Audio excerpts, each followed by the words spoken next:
नमस्कार दोस्तों, जय हिंद। मैं निपुण आलम्बाइन डायलॉग मंच में आप सबका स्वागत करता हूं। जैसा कि आप जानते हैं, डायलॉग मंच का मोटिव यूथ को मोटिवेशन, सही डायरेक्शन, साथ ही स्ट्रेटेजिक टॉक करना। और अभी नई पहल हमारे साथ शुरू की गई है, वो है डायलॉग मंच एजुकेशन, जिसमें हम जितनी भी सिलेक्टेड कैंडिडेट हमारे साथ जुड़े हैं, उन सब की मदद से, उनके सहयोग से हम लोगों ने एजुकेशन प्रोग्राम भी शुरू किया है, जो आपकी पढ़ाई के लिए आपकी सहायता करेगा। उसके लिए हमने कार्यक्रम किया है। तो दोस्तों, जैसा आप जानते हैं कि हम स्टैटिक टॉक करते हैं, जो टॉपर्स होते हैं, सिलेक्टेड कैंडिडेट होते हैं, उनसे हम आपको रूबरू कराते हैं। तो उसी श्रृंखला में आज हमारे साथ जुड़े हैं दिनेश कुमार साहू जी।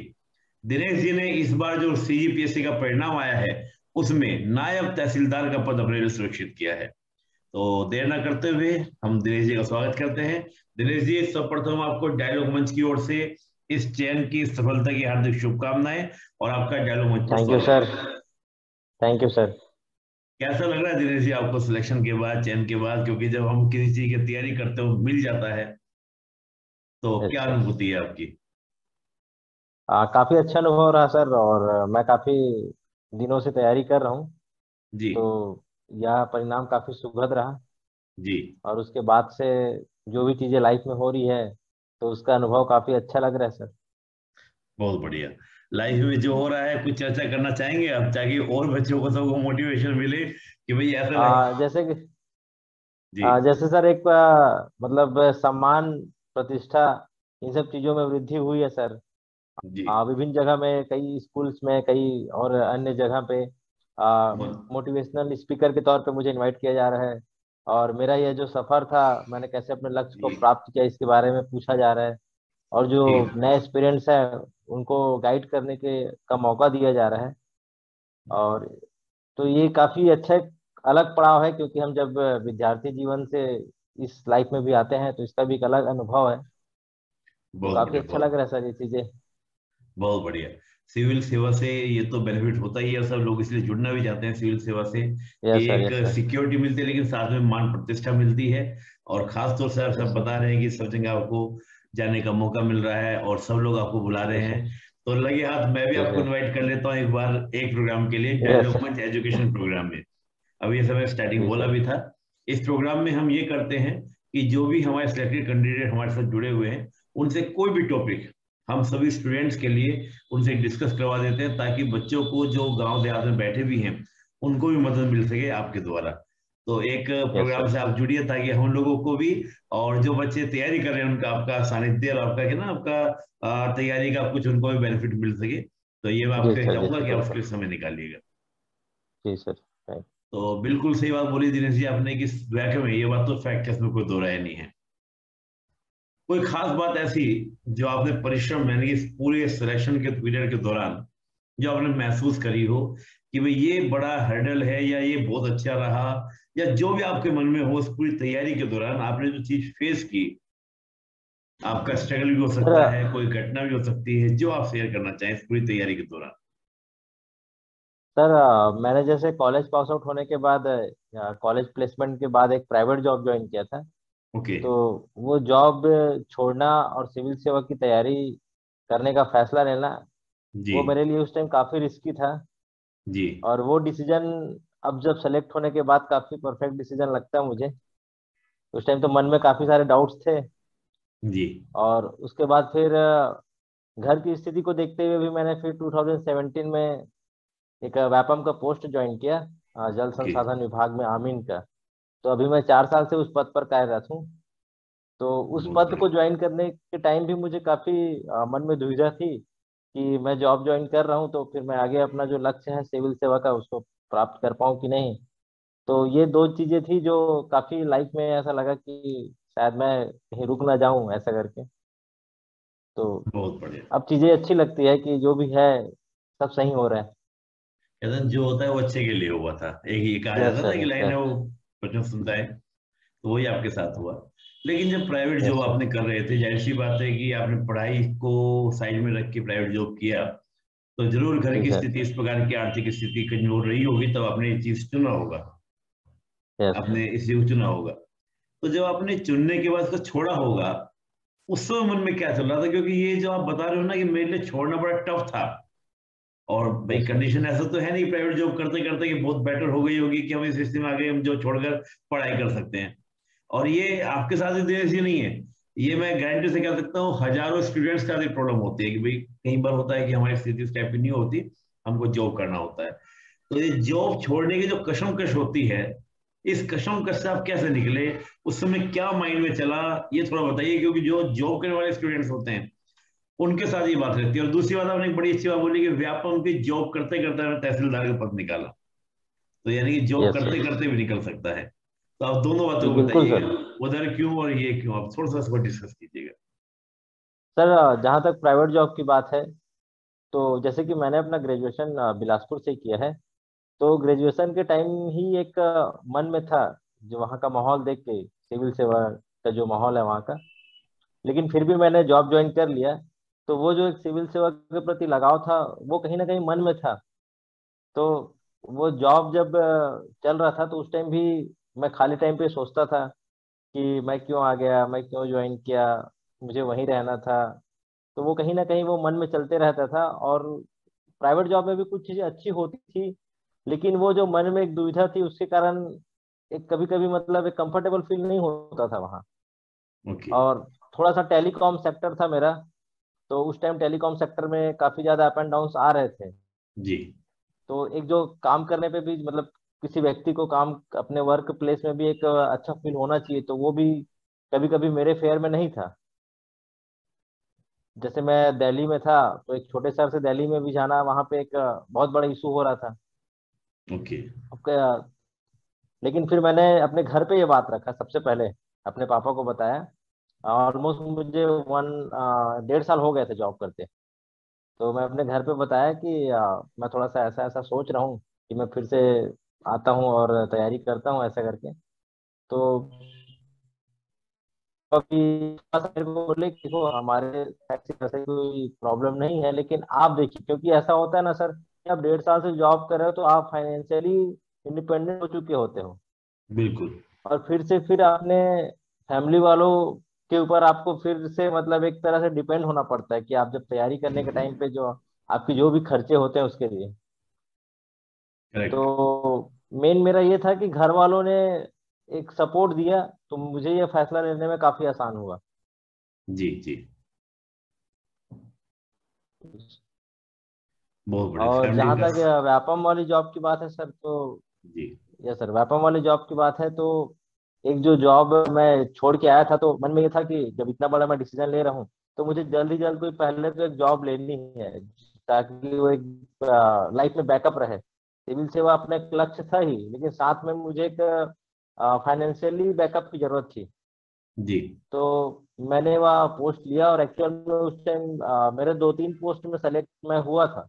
तो जी उसमें से मैंने पहले थोड़ा सा देख कौन सा ऐसा है जिसका बेनिफिट मुझे आगे मिलेगा, चाहे वो जी टाइम का हो या फिर उसके वर्क का नेचर का हो। जी जी। तो फिर मैंने ये पोस्ट ज्वाइन किया, और उसके साथ साथ मैंने अपनी तैयारी कंटिन्यू रखी सर। बिल्कुल बिल्कुल बिल्कुल। बहुत बढ़िया। तो आप जो स्टूडेंट्स तैयारी करते हैं और तैयारी के साथ जॉब भी कर रहे होते हैं, उनके लिए आपका सजेशन क्या रहेगा, आप उनके लिए कुछ सुझाव देना चाहेंगे, कुछ सजेशन देना चाहेंगे। हाँ बिल्कुल सर।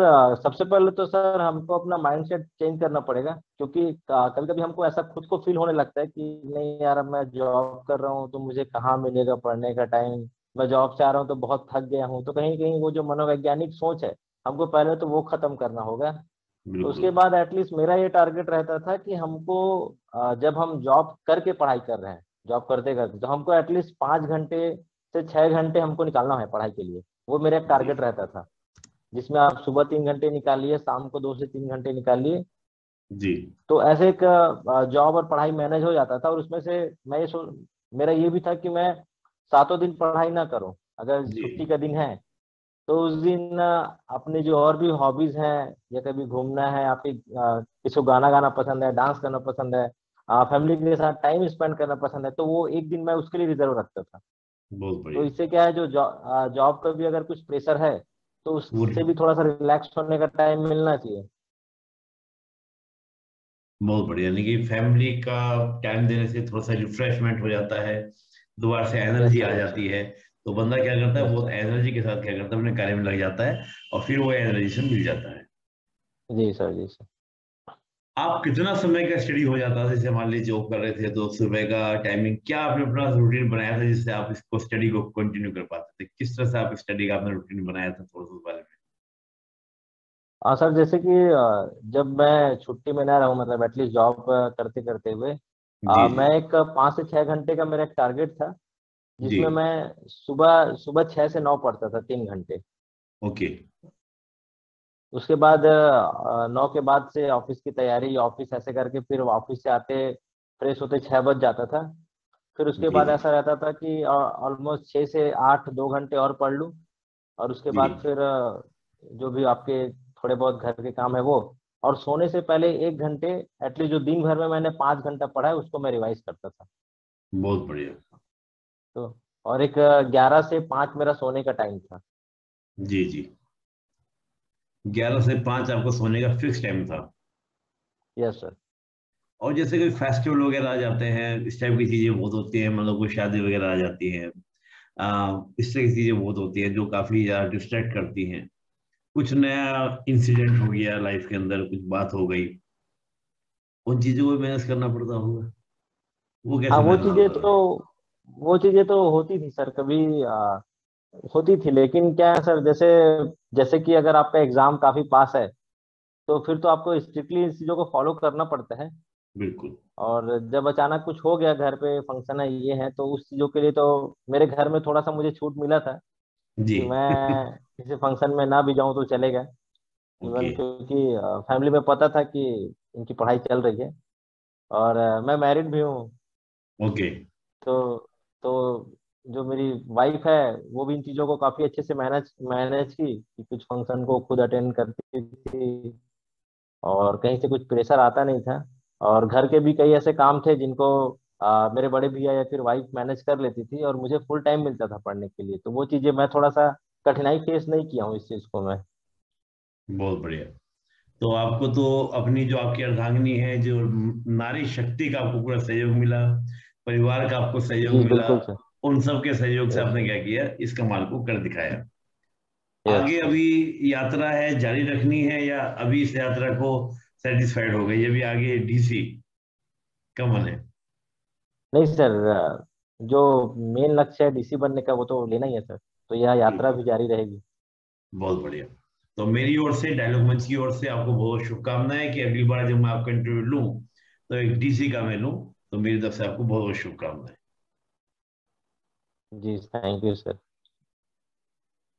दिनेश जी, सभी एस्पिरेंट्स, जितने भी एस्पिरेंट्स होते हैं, जो कैंडिडेट बन जाते हैं, सिलेक्ट हो जाते हैं, तो उनका लेवल तो होता ही होता है। हालांकि मैं समझ गया हूं कि आपने बड़े भैया का नाम लिया, परिवार का नाम लिया।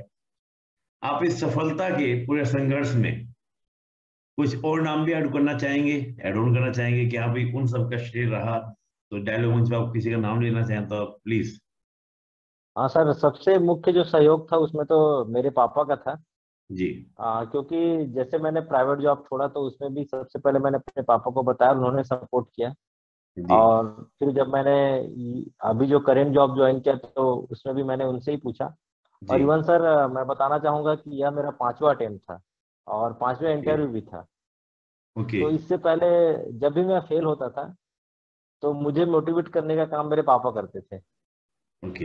इवन जब भी रिजल्ट आता था, वो तो वो बोलते थे कि मुझे पीडीएफ सेंड करो रिजल्ट की। फिर उसमें वो मेरे मार्क्स देखते थे, और जिस पेपर में मेरे मार्क्स अच्छे रहते थे, जी उस उस पेपर के को लेके मुझे मोटिवेट करते थे कि जब तुम इस 2-3 पेपर में अच्छे कर सकते हो, तो बाकी पेपर में भी कर सकते हो। जी। तो मेन तो पापा का था, वो समय समय पे मोटिवेट करते थे। इवन जब 2020 में भी मैं सेलेक्ट हुआ, जी। तो पापा ये बोले कि तुम्हारे 2-3 पेपर थोड़े से कम रहे हैं, तो अगर ये पेपर तुम अच्छे कर लो, तो अगले बार तुम्हारा डीसी कंफर्म है। बहुत बढ़िया। तो मेन वो थे। और उसके साथ साथ माता जी, मेरे भैया भाभी, और मेरी धर्म पत्नी का भी काफी योगदान रहा मेरी सफलता में। और अगर मैं एक गुरु की बात करूं विषय से संबंधित, तो संजय चंद सर मेरे गुरु रहे। और बिलासपुर में शिरोमणि चंद्रा सर और सौरभ चतुर्वेदी सर, इनका काफी योगदान रहा मेरी इस तैयारी में। जी बहुत बढ़िया। यानी कि आपने तो सबसे पहले मैं आपके पिताजी को नमन करता हूँ डायलॉग मंच की ओर से, आपकी अर्धांगिनी को नमन करते हैं, और आपके जो गुरु जी है संजय जी को, उनको भी नमन करते हैं। और मैं हमेशा बोलता भी हूँ कि हर घर में एक प्रतिभा है, सभी के लिए बोलता हूँ मैं, हर घर में एक प्रतिभा है, उस प्रतिभा का सपोर्ट कीजिए। जब उनका जी सर। सिलेक्शन होता है तो केवल उनका सिलेक्शन नहीं होता, वो सभी का सिलेक्शन होता है।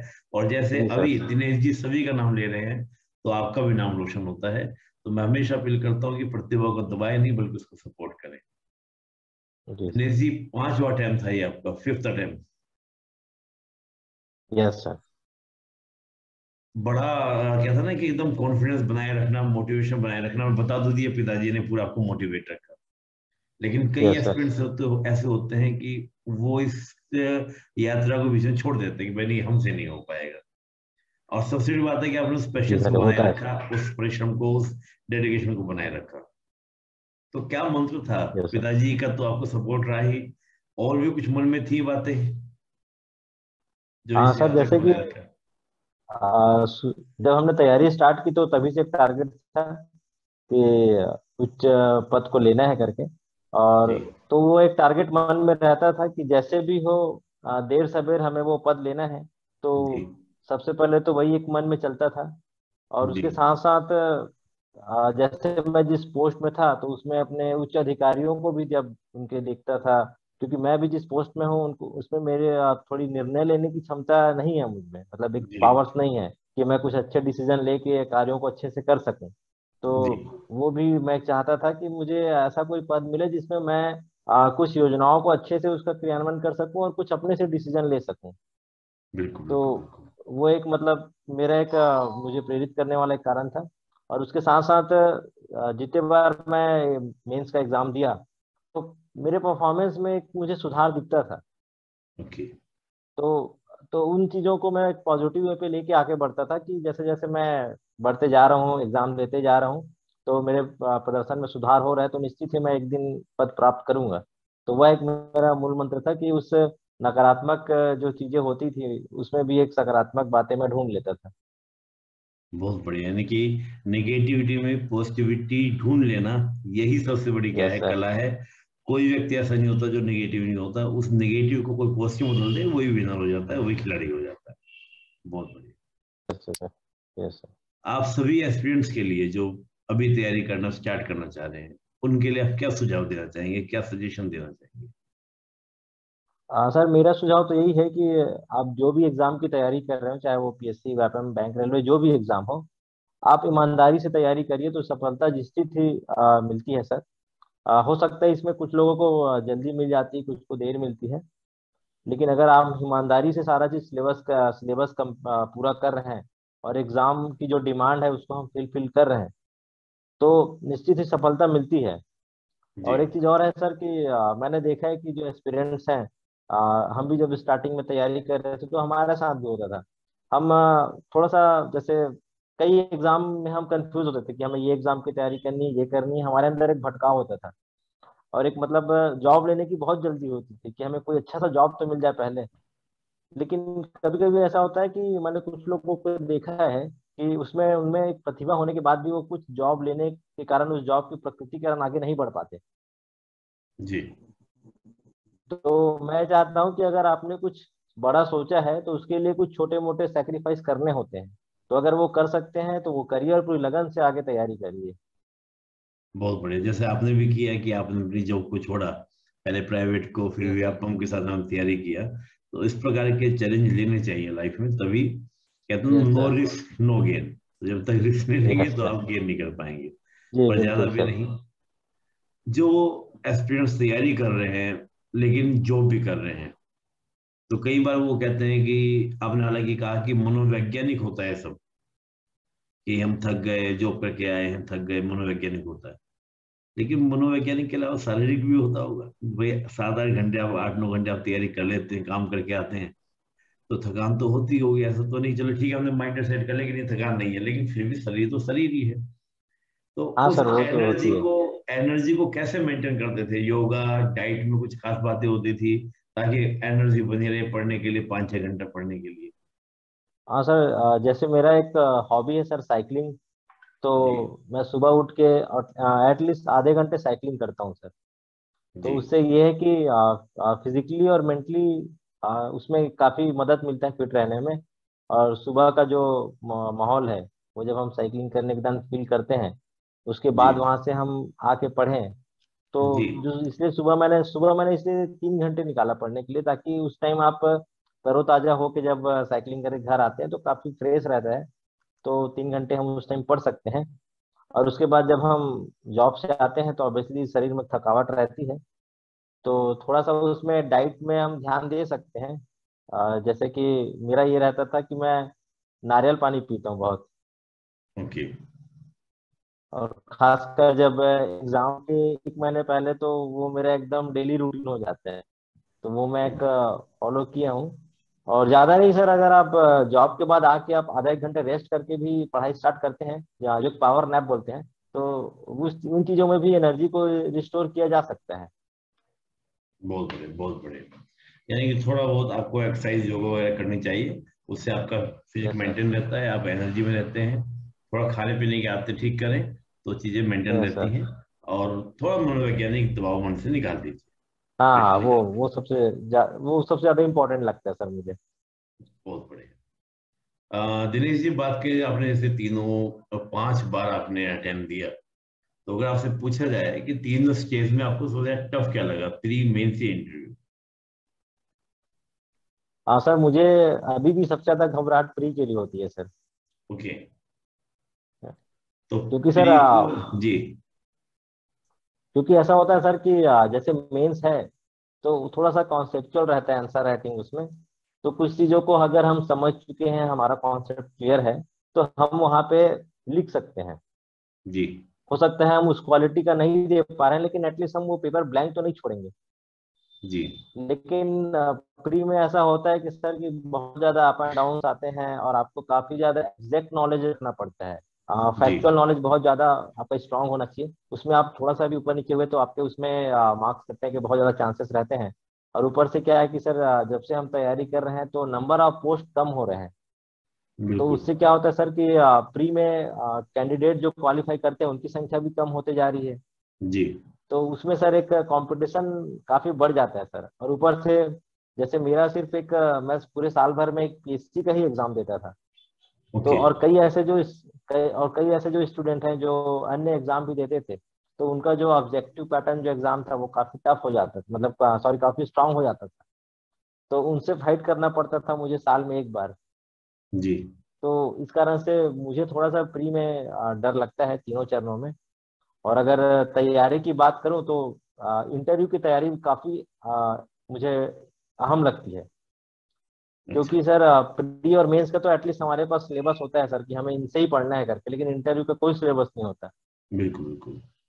तो और ऊपर से एक जो ट्रेंड रहा है उसमें हम ये करते हैं कि जब हमारा मेंस क्लियर होता है तो उस 15-20 दिनों में हम इंटरव्यू की तैयारी करना चालू करते हैं। बिल्कुल बिल्कुल। तो मेरा ये मानना है कि इंटरव्यू भी अपने आप में एक काफी इंपॉर्टेंट फेस है, और उसकी तैयारी हमें शुरू से करनी चाहिए। ओके, इंटरव्यू तैयारी भी आप शुरू से स्टार्ट करना चाहते हैं, और मॉक यस वगैरह सर। भी आप इंटरव्यू में देते हैं? कैसे आप इंटरव्यू को कहेंगे कि मॉक देना चाहिए, मॉक इंटरव्यू जो होते हैं? नहीं, मॉक सर चाहे प्री मेंस या फिर इंटरव्यू की बात हो, मॉक बहुत ज़्यादा इम्पोर्टेंट रोल अदा करता है। क्योंकि इससे आपकी जो भी गलतियां हैं वो सामने जो आपका जो भी मॉक टेस्ट ले रहे हैं जी वो आपको ईमानदारी से आपकी गलतियों को बताते हैं। और फिर हमको जब मेन हमको एग्जाम देना होता है या फिर हमको इंटरव्यू देना होता है, तो हम उसमें उन जी। चीज़ों को सुधार सकते हैं। तो मॉक तो सर काफ़ी ज़रूरी है सर। बहुत बढ़िया बहुत बढ़िया, मॉक काफी जरूरी है, इसको आपको देखना चाहिए, बनाना चाहिए। Yes sir. बड़ा अच्छा, बड़ा सुंदर बात आपने बताई। चलिए, तो हम बात करें नोट्स के बारे में। क्या है आपका, नोट्स भी आपने बनाए थे अपने, या बगैर नोट्स के आपने पढ़ाई की थी? पूरा नोट्स का थोड़ा सा बताइएगा। सर शुरू के जो मैंने 2-3 अटेम्प्ट दिए थे जी उसमें मैं फुल बुक में डिपेंड रहता था कि मैं बुक से ही पढूं। और मेरा मेन टारगेट रहता था कि मैं सिलेबस को एटलीस्ट एक बार कवर कर लूं। जी तो उस समय जो मेरे स्कोर्स नहीं आते थे उसका मैं एक कारण यही मानता हूँ कि मेरे खुद के नोट्स नहीं थे उस टाइम। जी क्योंकि क्योंकि सर खुद के नोट्स नहीं होने से हमको सबसे ज्यादा डिफिकल्टी ये होती है कि हम एग्जाम के पास में या फिर एग्जाम के कुछ देर पहले जो हमें समय मिलता है हम उसमें अच्छे से चीजों को रिवाइज नहीं कर पाते। बिल्कुल बिल्कुल बिल्कुल। तो फिर उसके बाद एटलीस्ट मैंने 2019 और 2020 पीसी जो मैंने दिया वो मैंने अपने नोट्स से तैयारी करके दिया। ओके। और उसमें मुझे उसका दिखा रिजल्ट, मेरे मार्क्स में इंप्रूवमेंट हुए और फाइनल 2020 में मुझे पोस्ट मिला। तो जी मेरा जो नोट्स बनाने का स्ट्रेटेजी रहता था सर, उसमें जी मैं पूरे टॉपिक्स के नोट्स नहीं बनाता था। जी मैं पहले सारे सब्जेक्ट को जैसे एक बार मैंने पढ़ लिया, जी उसके बाद मुझे ऐसे कुछ लगते थे, ऐसे कुछ टॉपिक है जहाँ पे मैं फंस सकता हूँ एग्जाम जी पे, जहाँ पे मुझे लिखने में कठिनाई हो सकती है। जी। तो मैं उन सेलेक्टेड टॉपिक्स के ही नोट्स बनाता था ताकि मैं एग्जाम में जाने से पहले उन्हीं टॉपिक को एक बार अच्छे से करके जाऊं। जो बहुत टॉपिक बढ़िया। मेरे स्ट्रांग हैं, जिसको मैं किसी भी स्थिति में लिख सकता हूँ, चाहे उससे जिस जिस भी स्थिति में क्वेश्चंस हैं, तो मैं उसके नोट्स नहीं बनाता था सर। उसके मैं कॉन्सेप्ट बहुत क्लियर बढ़िया। करके वो मैं समझ चुका रहता हूँ। बहुत बढ़िया। तो मैंने सर नोट्स बनाने में थोड़ा सेलेक्टिव अप्रोच रखा है। Okay okay. तो नोट्स आपने कम से कम बनाए, नोट्स आपने ज्यादा फोकस नहीं किया। Yes sir. ये अच्छा। इम्पोर्टेंट रोल है नोट्स बनाना, क्योंकि वहाँ पे आपको उस चीज़ों को रिकॉल करने में इजी होता है। जी लेकिन जी। मैंने पूरे टॉपिक को नहीं बनाया, जो टॉपिक मुझे लगते थे कि मेरा वीक है तो मैंने उन्हीं टॉपिक के ही नोट्स बनाए ओके ओके, यानी कि वीक पर किया, ये नहीं कि सबको बनाया, लेकिन थे। नोट्स आपने हाँ। बनाया। ओके। Yes sir. रिवीजन के बारे में आप क्या कहेंगे, रिवीजन करना चाहिए क्या?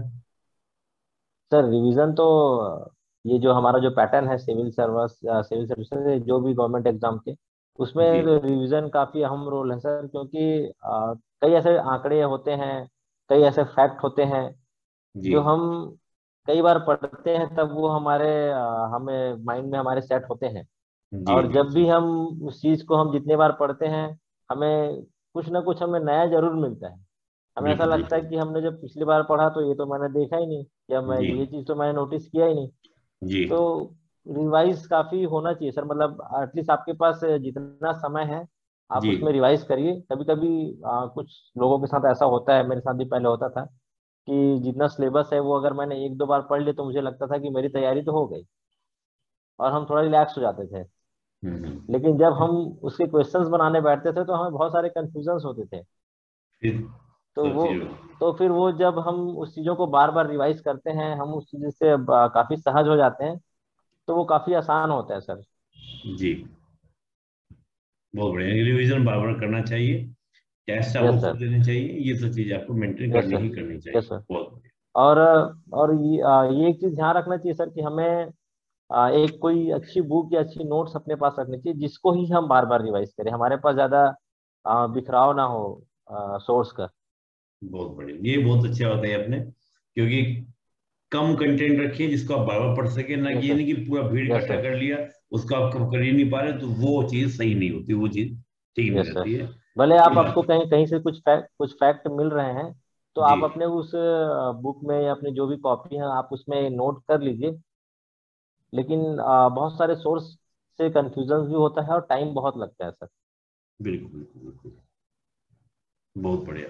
ये आपने बिल्कुल सही बताया कि कम सोर्स रखें, बार बार पढ़े। मैं भी बोलता हूँ इस बात को कि एक ही किताब यस कई सर। बार पढ़े, ना कि कई किताब को एक बार पढ़े, तो वो ज्यादा जरूरी है, वही यस बात सर। आप यस सर। बोल रहे हैं। तो आपने बड़ा समय दिया दिनेश जी। अंत में मैं कहना चाहूंगा कि आपकी ओर से कोई मैसेज सभी के लिए, या वो फ्रेशर हो या 4-5 बार 2-3 बार जो पास फेल में उलझे हुए हो, सिलेक्शन नहीं मिल पा रहा हो, उन सब के लिए आप कोई सजेशन, कोई अपनी बात रखना चाहेंगे, कोई मैसेज देना चाहेंगे सबके लिए?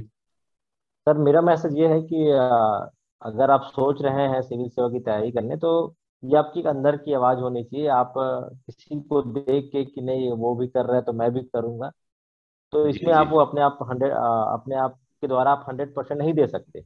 तो सबसे पहले तो जी आप ये देखिए कि आप जो यहाँ पे तैयारी करने आ रहे हो इसमें आप अपना खुद का डिसीजन है कि नहीं है। और जी उसके जी बाद अगर आप ये आ चुके हो तो आप ये मान के चलिए कि मुझे थोड़ा सा समय देना है यहाँ पे। ये ऐसा जी। नहीं है। हाँ, होता है कई लोगों के साथ कि वो एक दो साल में पहले अटेम्प्ट में क्लियर कर लेते हैं, लेकिन सबके साथ वो स्थिति परिस्थिति समान नहीं होती। तो थोड़ा सा उन चीजों को ये सोच के आना चाहिए कि मुझे यहाँ पे आया हूँ तो मेरे अंदर एक धैर्य होना चाहिए और मैं थोड़ा सा समय दूं। और अगर मैं कहीं फेल होता हूँ तो उस फेलियर को मैं एक्सेप्ट कर सकूं, क्योंकि ऐसा होता है सर, हम ग्रेजुएशन तक हमें फेल होने की आदत नहीं रहती एक नॉर्मल स्टूडेंट को। वो हर जी साल चाहे कम परसेंट से निकाले, लेकिन एक कंटिन्यू हमें होने की आदत रहती है। लेकिन जब हम कंपटीशन एग्जाम की तैयारी करते हैं तो हमें कई बार फेल भी होना पड़ता है। तो उस फेलियर को भी एक्सेप्ट करने का एक होना चाहिए हमारे अंदर। तो इन सब चीजों से आप तैयार होकर इस फील्ड में आए हैं तो जरूर आपको सफलता मिलेगी। और यही कहना चाहूंगा कि ईमानदारी से तैयारी करेंगे तो सफलता जरूर मिलेगी सर। बहुत बढ़िया, यानी कि ईमानदारी से आप तैयारी करें, मेहनत से आप तैयारी करें, तो आपको यस डेफिनेटली सर। क्या मिलेगी, सहायता मिलेगी, आपको सफलता मिलेगी, इसमें कोई दो राय नहीं है। Yes sir. यस। बहुत बढ़िया, बहुत बढ़िया। चलिए, तो दिनेश जी का दोस्तों आपने सुना, और दिनेश जी ने जो बातें बोली, और खास तौर से जो जॉब कर रहे एस्पिरेंट्स हैं, उनके लिए मनोवैज्ञानिक रूप से आप मन से निकाल दीजिए कि आप जॉब कर रहे हैं। क्योंकि एक चीज तो है, जॉब कर रहे हैं तो एक इकोनॉमिकली सिक्योरिटी आपके पास में है, जो एक फ्रेशर के यस पास यस। में नहीं है, उसको तनाव रहता है। आपके पास वो चीज यस सर, सिक्योरिटी मिल तो जाती है, उसको पॉजिटिव वे पे ले सकते हैं सर। पॉजिटिव उसको ले सकते हैं। तो आप मन से तैयारी यस। करें, आज नहीं तो कल सिलेक्शन हो ही जाएगा। तो दिनेश जी, आपने समय दिया, बहुत शुभकामनाएं। और मैं फिर पुनः आपको डीसी बनने की शुभकामनाएं देता हूं डायलॉग मंच की ओर से। और जल्दी हमारी मुलाकात हो एजुकेशन थैंक यू सेशन के सर। अंदर, इसी उम्मीद के साथ। Yes sir. आपका बहुत बहुत धन्यवाद। जय हिंद। Thank you sir. जय हिंद।